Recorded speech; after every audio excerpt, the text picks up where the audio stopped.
Thank you for staying with Sharaad and I on Consider This. Let's come back to our conversation with Dr. Amirul Amzar from Medical Mythbusters Malaysia.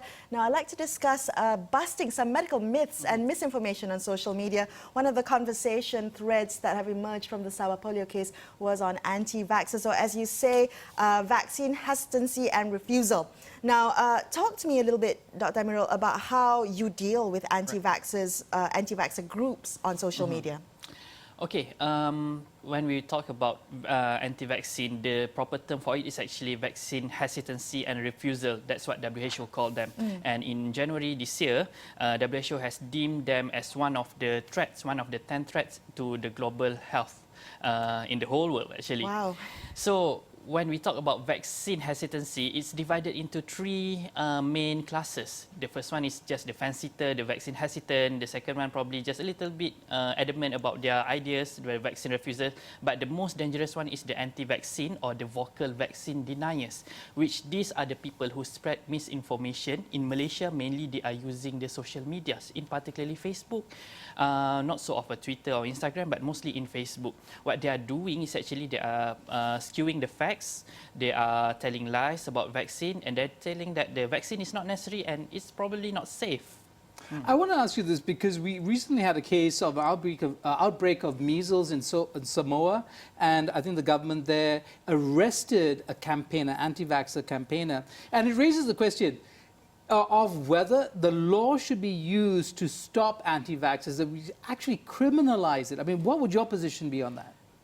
It would be of my personal opinion. I think what happened in Samoa is a good example of what we should be doing here. At least probably not to put them as a criminal, but at least to have them, to stop them actually from giving lies in social media. At least to get rid of the platforms for them. So probably that will be really beneficial for us.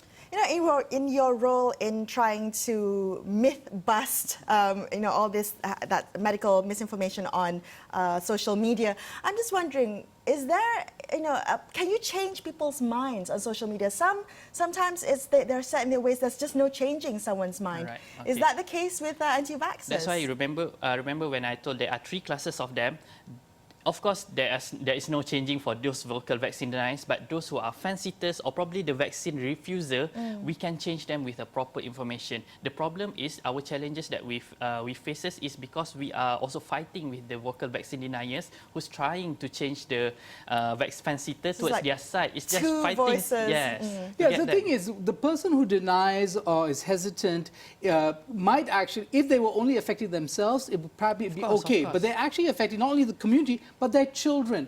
And I wonder if the rights of children to immunization is something, or an entry point to stop this practice by parents to deny their children the right to good health. Yes, okay. Because in Malaysia, our community is mostly a paternal community, which we rely solely on the parents to make decisions for their children. However, vaccination is not the choice of the parents, but it's the rights of the children. Same like how the children needs education for their lives, same things goes with vaccination. They need it and it's their right. You know, I know anti-vaxxers have done a lot of damage on social media in terms of creating or skewing information or creating false information.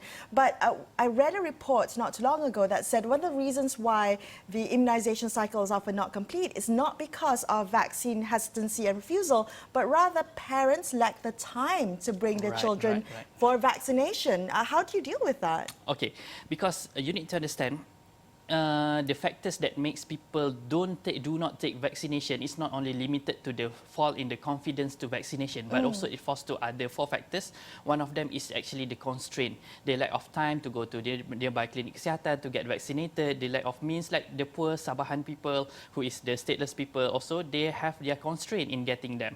So these people might not be affected by the anti-vaccine ideology, but they are mostly about the economics and also logistics issue. What about the question of, you know, on the side of the anti-vaxxers, not just the deniers, but the people hesitant, the question of trust? Can you help us understand that sometimes actually people are responding to real-life situations? They're not deluded. Something has happened to them that makes them not trust the authorities. Right. Hasn't that happened? I mean, haven't the authorities sometimes bungled it? Of course, the authorities have a very tough time in dealing with this because conspiracies existed far long time ago.